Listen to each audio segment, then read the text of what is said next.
A man is curled across the back seat of a 1991 Toyota Corolla in a parking garage on West 5th Street in Los Angeles, wearing a faded army jacket, both hands tucked under his chin like a child. The car has not moved in 11 days. A cracked windshield on the driver's side. A foam sleeping pad duct taped to the rear window for privacy. A small American flag patch sewn above the breast pocket. The red worn almost to pink. Not because I was drunk. Not because it was dangerous. Not because anyone had complained. Because there was nowhere else to go. The man who found him was not supposed to be there. He had taken a wrong exit off the 10 and pulled into the first structure he saw. Gray hoodie, dark jeans, a helmet tucked under his arm from the motorcycle he had left on level 1. He saw the Toyota and slowed down, the way anyone slows when something doesn't belong to the ordinary rhythm of a place. He looked through the rear window. Then he stopped walking. He stood there for a long moment.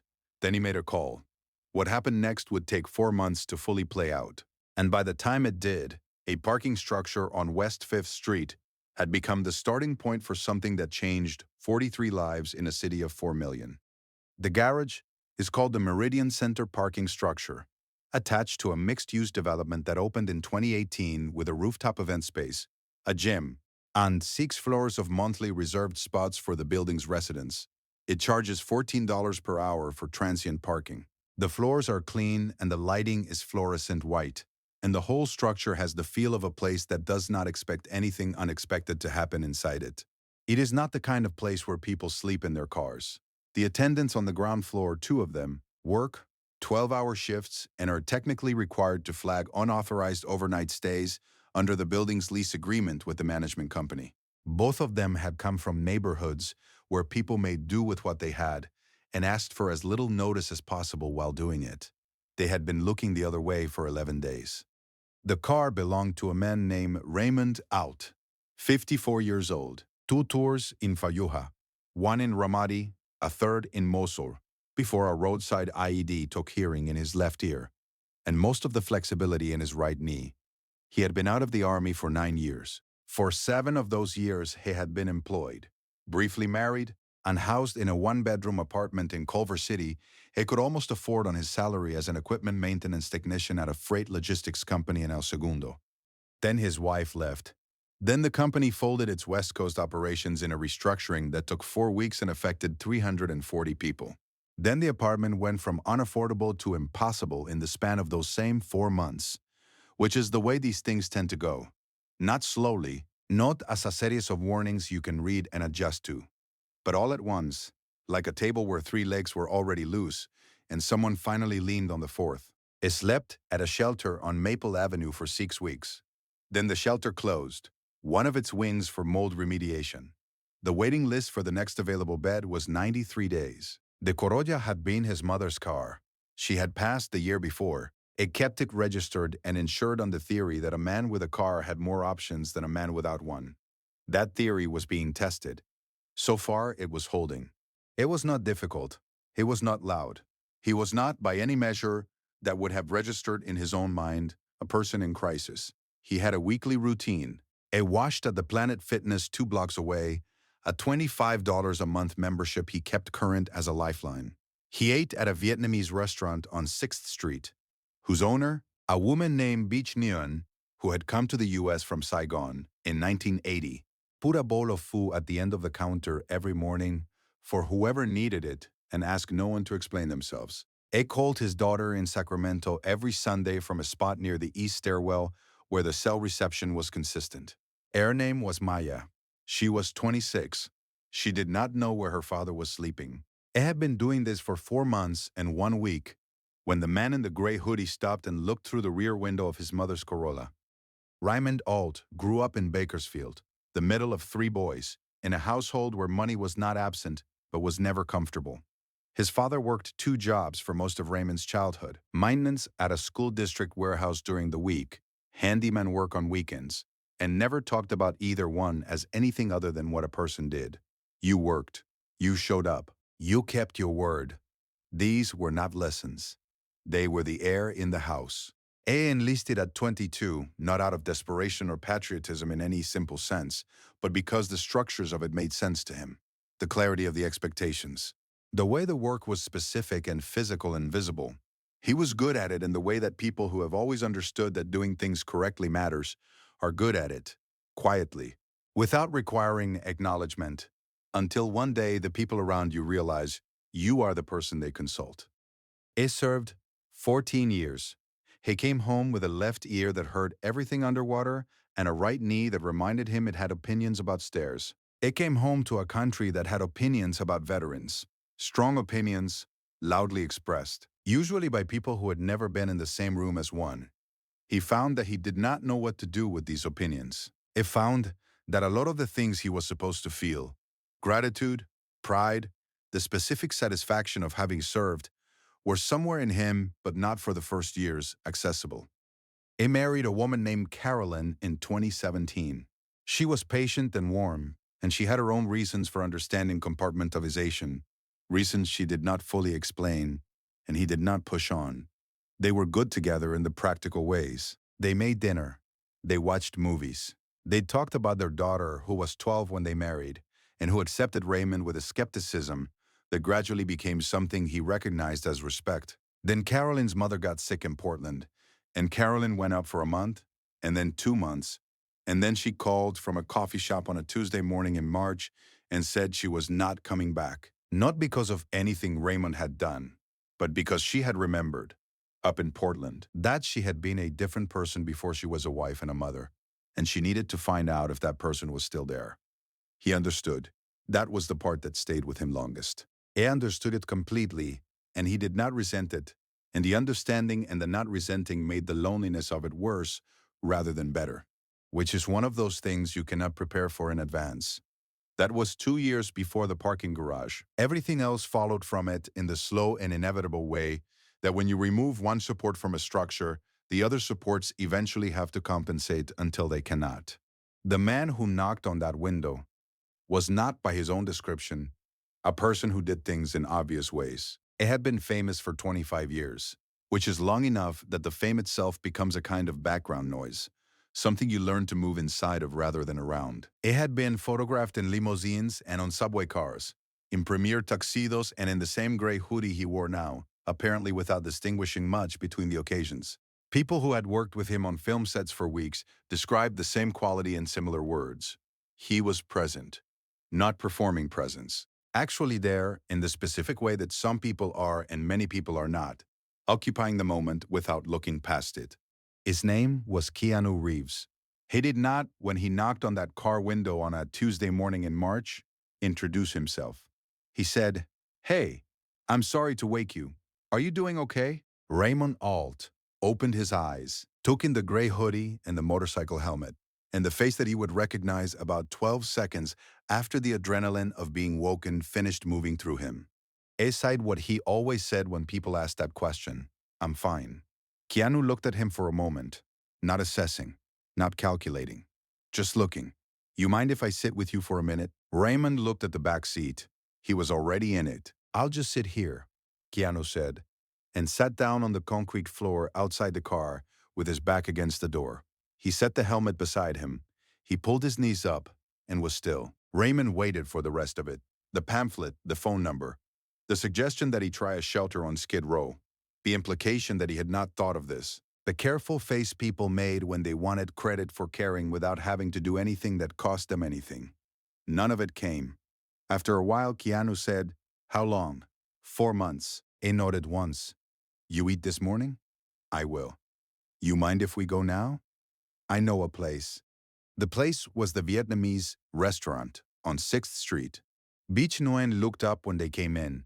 She looked at Raymond the way she always looked at Raymond, as if his presence confirmed something she had been expecting. And then she looked at the man beside him, and her expression did not change in the way that most people's expressions changed when they looked at that face. She said, "Two, please," Keanu said. They sat at a table by the window. Raymond ordered the pho because it was what he always ordered. Keanu ordered the same thing. The soup came in large white bowls with a side plate of bean sprouts and basil, and they ate in the way two people eat when they have agreed, without saying so. That the conversation will happen when it happens, and not before. "You were military," Keanu said eventually. "It was not a question. Army, Infantry. 2-2-1 out of Fort Hood. When did you get out? 9 years ago. Keanu looked at him across the table. You have people looking out for you? VA anyone? I have a caseworker. Raymond picked up the basil and set it in the soup. She has 140 people. Keanu was quiet for a moment. He set the spoon down. I have a friend, he said. He runs a program. It is not the VA. It is not a shelter in the way shelters usually are. I would like to introduce you to him, if you're willing. He said it the way he had said everything else. Clearly, without urgency. As if Raymond's answer either way would be the right one. Raymond thought about the 93-day waiting list. He thought about the foam pad on the rear window. He thought about Maya calling every Sunday from Sacramento to a number she believed reached him in an apartment he no longer had. All right, he said. The program was called Threshold West. It operated out of a converted warehouse on Alameda Street in the Arts District that had once been a textile factory. Then a recording studio for about 18 months in the early 2000s, then nothing for 11 years. The man who ran it was named Daniel Okafor, 41 years old, former Army Ranger. One deployment in Afghanistan. 2 civilian years spent asking the questions that Raymond was implicitly asking and receiving the same insufficient answers before deciding to try to build something different. What Daniel had built was not a shelter. It was not transitional housing in the conventional sense. It was a 4-story building with 42 private rooms, each roughly the size of a decent hotel room, each with a window and a door that locked from the inside. That detail, the door that locked from the inside, was the first thing Daniel mentioned to everyone who came through.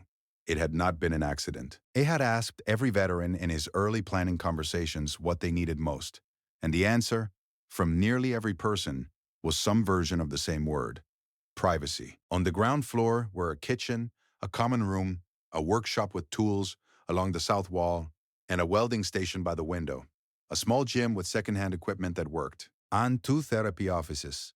On the second floor were the rooms. On the third floor were classrooms, job training 3 evenings a week, financial literacy on Saturdays, a computer lab that was open 18 hours a day. On the fourth floor, which still had the original factory skylights running the length of the ceiling, was a space that Daniel had not programmed. He called it the thinking floor. There was nothing in it but folding chairs and light coming through glass that was 80 years old. The program had a 2-year enrollment model. In the first year, residents stabilized. Housing, income, health, whatever the specific damage was. In the second year, they transitioned to employment, to permanent housing, to the particular shape their life was going to take next. No one was forcibly exited at the end of 2 years. The goal was simply that by that point, the decision to leave would be theirs. Threshold West had been open for 3 years, 42 beds, a waiting list of 61 people. When Keanu had made that call from the parking garage on West 5th Street, Daniel had picked up on the second ring. Raymond Ault moved into room 14 on the second floor on a Thursday in late March. He carried everything he owned in 2 duffel bags and a backpack. He brought the foam sleeping pad and set it in the corner of the closet, for reasons that he did not fully examine. The first week was quiet. He attended the orientation. He met the therapy staff, a woman named Priya Mehta who had been working with veterans for 16 years and who did not, in their first session together, ask him to describe the worst thing he had seen. She asked him what he was good at. He thought about it for a long time. I can fix almost anything with an engine, he said. Priya wrote that down. By the second week, he was spending his afternoons in the workshop, helping other residents with maintenance work on the building. There was always maintenance work. The building was old. The budget was modest. And a man who could fix almost anything with an engine was, in that context, worth considerably more than he had felt in a long time. He replaced a failed heat pump on the 3rd floor. He rebuilt a compressor that had been broken since October. He looked at the welding station for 2 days, then asked if there was anyone who knew how to use it. There wasn't. He taught himself from YouTube videos on the computer lab terminals 3 evenings a week, then practiced on scrap metal he found in the alley behind the building, then fixed 6 things in the workshop that had been broken because no one knew how to weld them. By the 4th week, other residents were drifting into the workshop when he was working, not asking, who's coming in, and watching, the way people watch when someone is doing something with real competence. He would answer questions without stopping what he was doing. It would show them. They would try. It would say no, like this, and move their hands to the right position. Priya heard about the informal class from 3 different residents in the same week. She brought it up in her next session with Raymond. Have you thought about teaching? She asked, formally, as a career. He hadn't. He thought about it for 10 days. Then he said, maybe. Keanu did not announce what he had done. He did not post about it. He did not give an interview in which he mentioned the parking garage, or Raymond Alt, or Threshold West, or any of what had followed. It appeared at Threshold West once, 3 weeks after Raymond moved in, on a Tuesday morning when most of the residents were in the classrooms. It brought breakfast from a bakery on Spring Street. 24 pastries in a white box, which he set on the common room table without explanation. It sat with Daniel and 4 residents for about 90 minutes.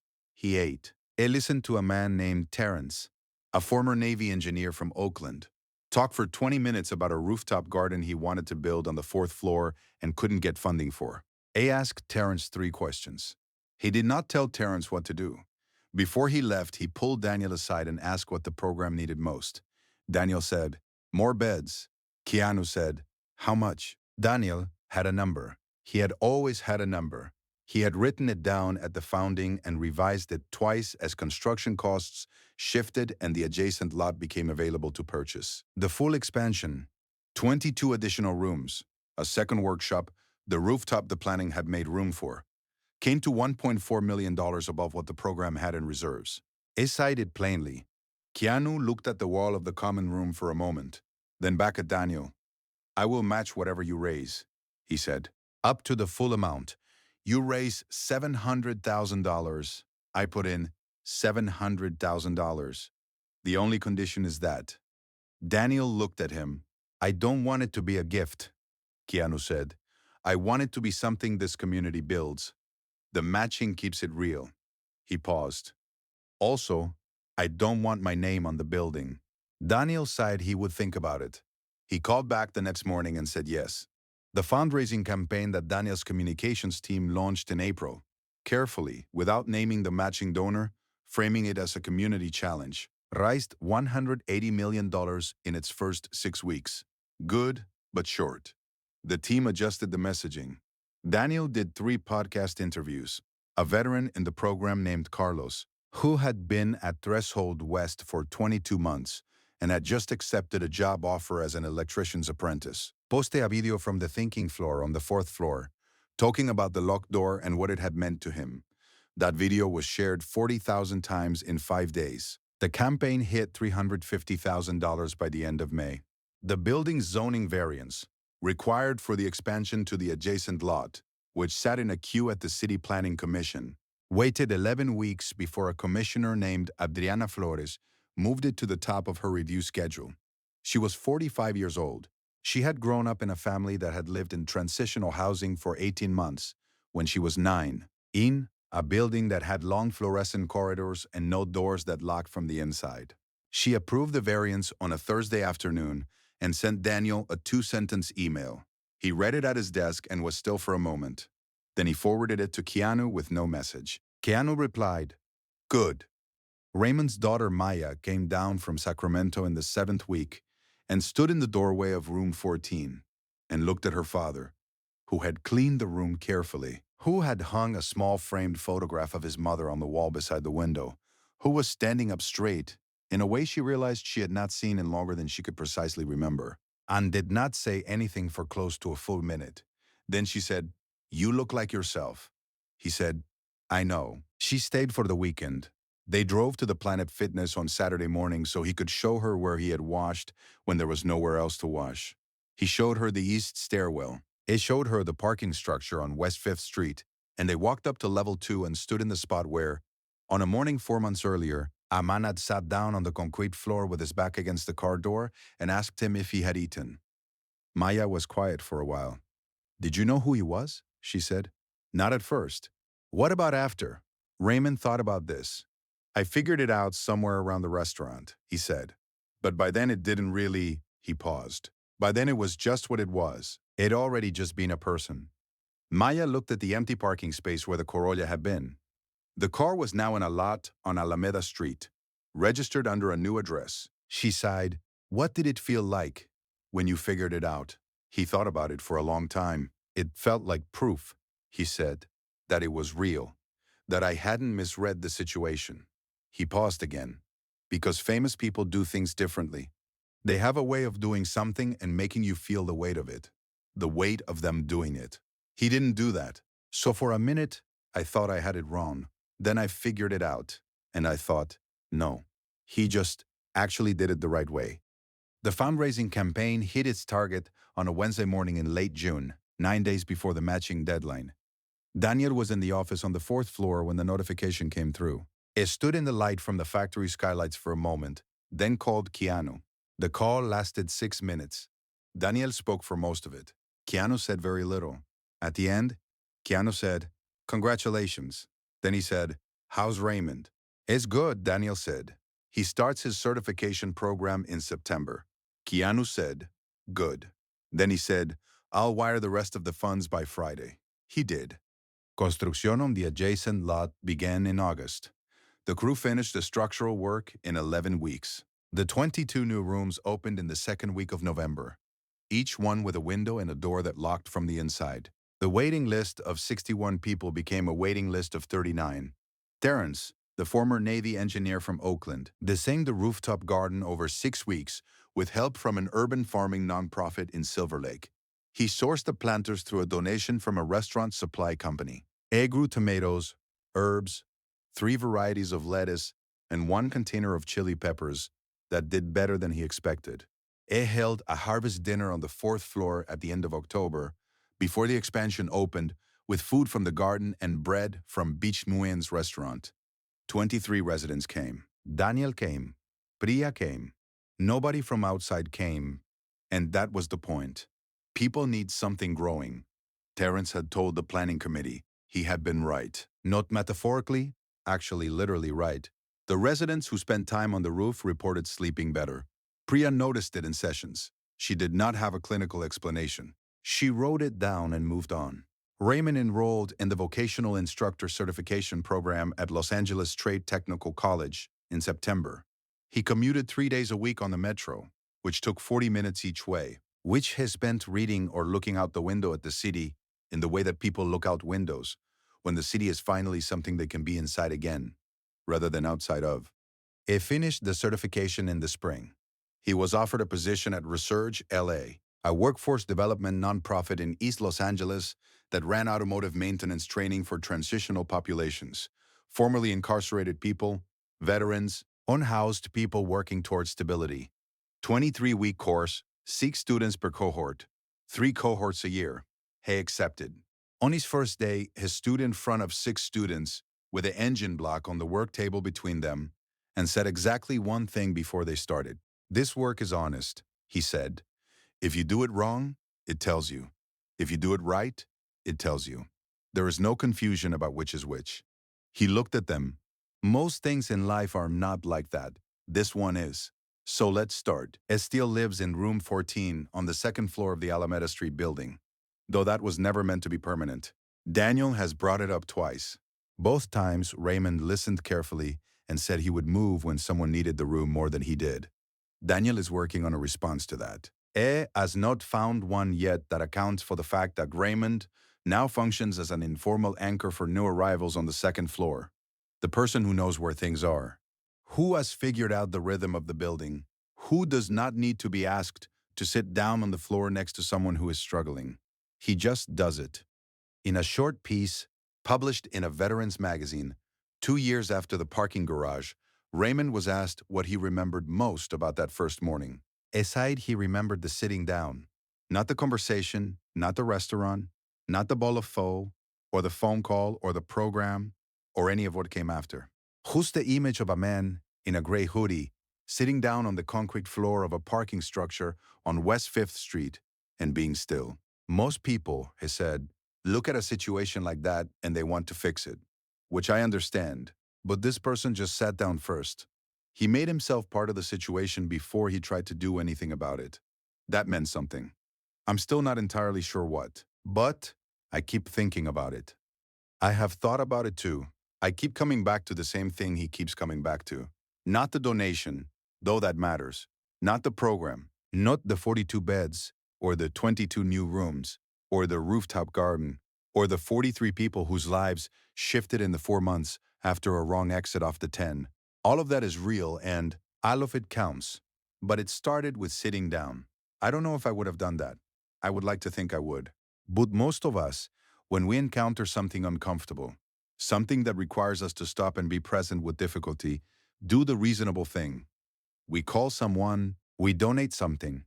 We do the thing that lets us feel we have responded without actually having to stay inside the discomfort. That is not weakness. It is just what efficiency looks like when it encounters something that does not have an efficient solution. And maybe that is the question. Not whether we would give money or make a call or build a program, though those things matter enormously, but whether before any of that we would sit down. This story is fictional, inspired by Keanu Reeves' well-known reputation for private, consistent, unglamorous kindness. Drop something in the comments if this stayed with you, not what you thought of it, what you took from it. Those are different things, and I'm curious about the second one. If you know someone who served, or someone the world has ground down a little, share this with them. Not as a message, just as a story. Sometimes that's enough. There are more stories coming. Subscribe if you want them. See you in the next one.